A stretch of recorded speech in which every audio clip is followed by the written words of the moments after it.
Hello, what's going on, guys? Today we are covering an idle game called Go Muffin, which was released 4 days ago.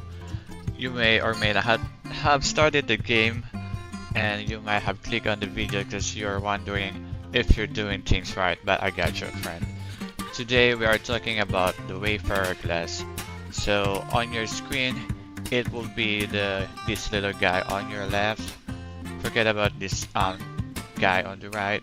That's just my out doing its own thing.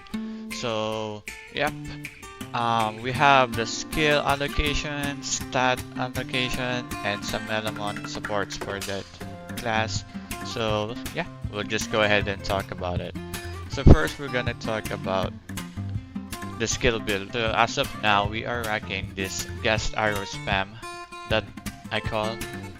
I mean, the game is still pretty early, but I believe this is the the best way to go around things for now, since it's pretty early and we need to kill the monsters as fast as we can. So for our main core skill, I mean we only have one, right? So this will be the guest arrow. As for what it does is it just deals basically nature damage, and it converts your basic attack into a nature one. Also, it stores 28 energy. But what it has that is pretty interesting is if you combine it with this set of skills right here, which is the Arrow Storm, Extra Quiver, and Flow State, you're gonna have a much better time clearing all the mobs. Like the Arrow Storm, Arrow Rain, I mean. Whenever you use it, after casting it and you cast the core skill, which is Guest Arrow, have a chance, or I mean like 100% chance to cast another arrow storm, which lasts for about 6 seconds. Let's see if we can. Yep, there you go. There's your arrow storm. And then when we cast guest arrow again, there's a little high chance of it raining again, like a good 6 seconds, spamming around just like that. Yeah, and that's basically the combo of it. And then we have the extra quiver. So what it does is upon casting your next 7 core skills, which would be the arrow storm, I mean the guest arrow, will fire 5 extra arrows. So that gives us the illusion that we are really firing the guest arrow pretty fast and spamming it, but in reality it's just the skill extra quiver that's doing its job, like rocking and rocking it all over again. And then we have this skill called the Flow State, which increases our attack speed, which means we can go around and do basically all of these things together again and again. Alright, that's it for the skills. Now for the passives. So for this one, yeah, what we're trying to accomplish is to clear the maps pretty quick, and in order for us to do it, we need to do AoE damage. So that's what we have in mind for bringing all these 5 passives together. Alright, the first one will be the splitting arrow, which just turns your arrow into a splitting arrow basically, and increases your damage in nature damage by 19%. So that's it. And then we have arrow dance, which builds up a count to 10 stacks. It increases your skill damage, and it also unleashes a nature damage when you reach 10 stacks. So that would be to the target and to the surrounding target. And then we have Energized Arrow, which increases our core skill damage, and it stacks up into up to 5 stacks. And then we have the Leaf Storm, which yeah, it's a stacking passive. If you reach 15 hits, you will deal nature damage to the enemies, and it will increase our skill damage as well. So that's it. And we have the Swift Arrows, which deals nature damage as well every time we cast the guest arrow skill. So we have enough attack speed to proc it pretty often. So yep, that will be a whopping amount of damage for us as well. And also, we have to put into consideration the talents as well. We have two sets of talents for us, I mean, the left and the right, basically. And we're trying to do or go to the right path as much as we can. But on the right side, we not only have like an increased chance to do sweep arrows pretty often, we basically have the chance to double it up, like all the active skills that we talked about earlier, especially for this one. Yeah, immediately trigger arrow dance whenever the battle starts. So whenever we reset the floor, the stage that we have, it will instantly do arrow dance for us, and it will make our cycle even more so easier to access to. And then yeah, sweep arrows. Again, every start of the battle it will always trigger, and that's really a helpful thing to have. For the once you reach, I think it's level 45. I'm not entirely sure, 65. But once you reach that certain level, you will unlock this second talent page. For this one, I tried to look for a skill or a path that will increase our attack speed, and so far this is the path that I noticed that will give us that sets that attack frequency is like attack speed basically. And yeah, when you perform basic attack, Unleash Fury, which deals additional 500% of attack through damage to all enemies, so that's really helpful. And yep, once we reach the Ranger class, we will unlock another set of paths that we can take, but as of now, that's the only path that I think would be the best or beneficial for us to have.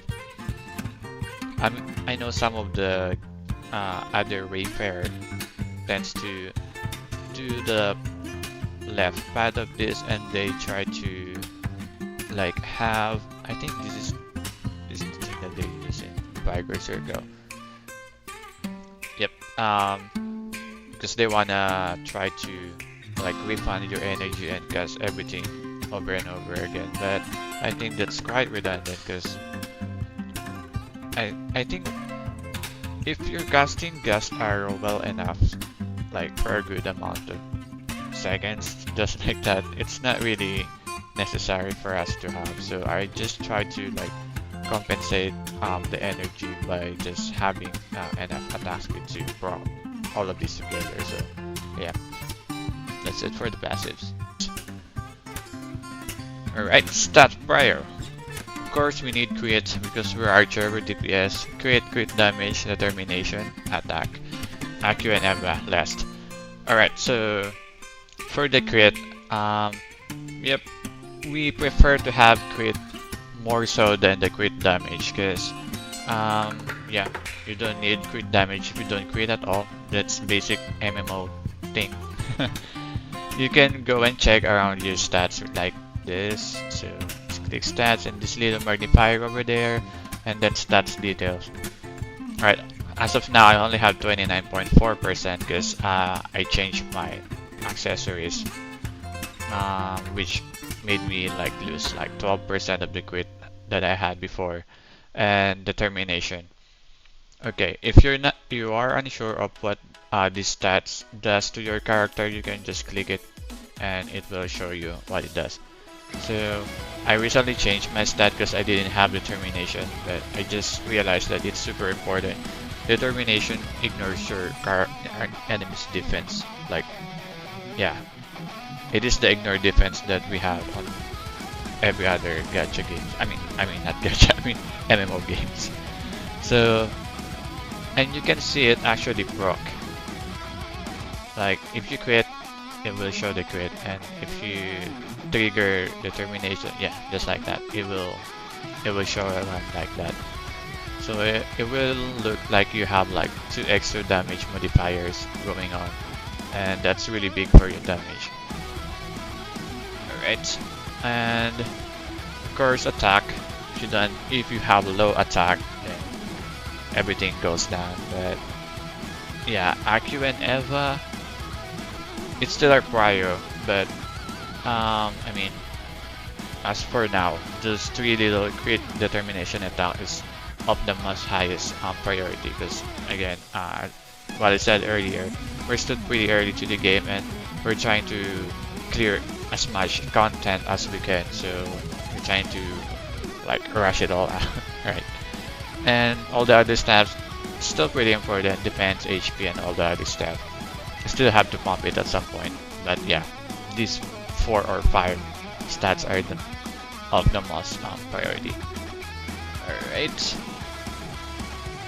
Now we go to the Melomons.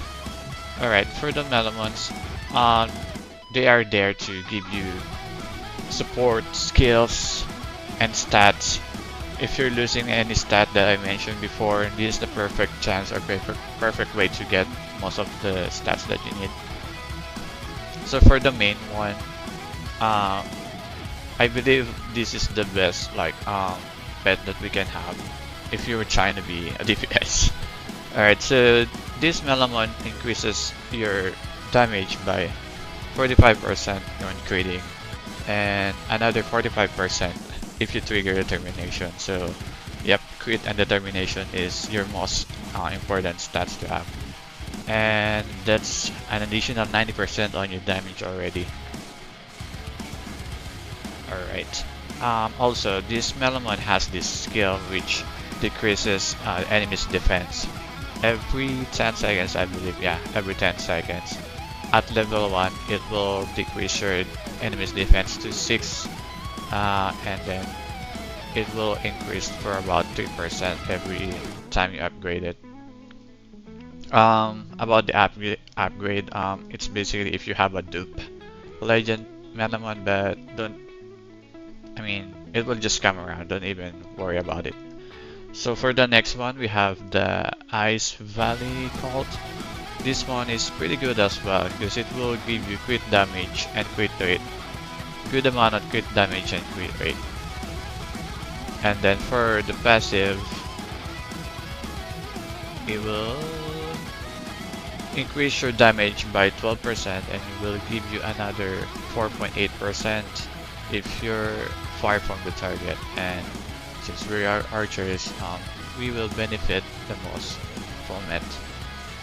Also, the third one to have, or the priority Melomon to have if you are a Wayfarer, would be the Smarty. Sadly, I don't have it, but if we check its skills,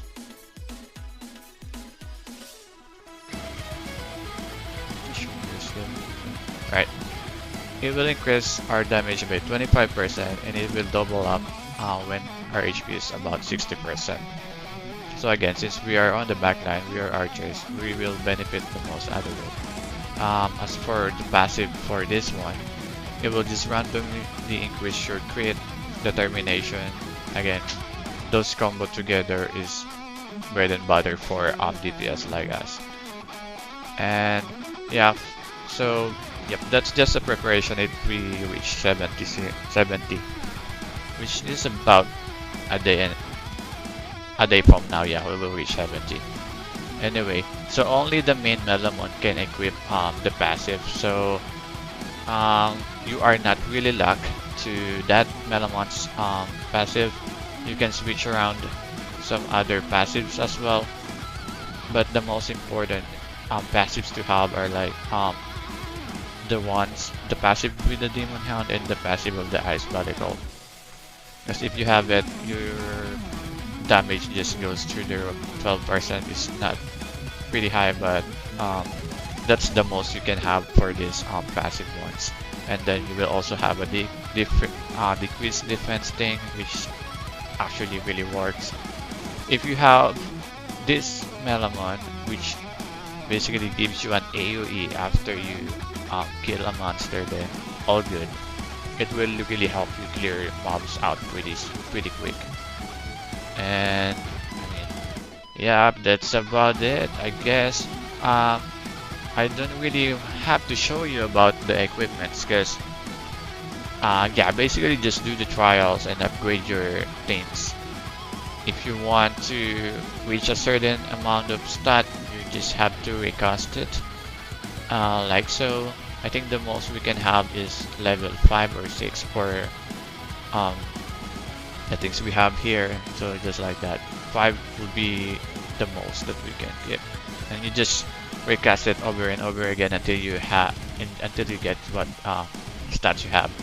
So for weapons, gloves, rings, we have attack, accuracy, and crit. So try your best to get it.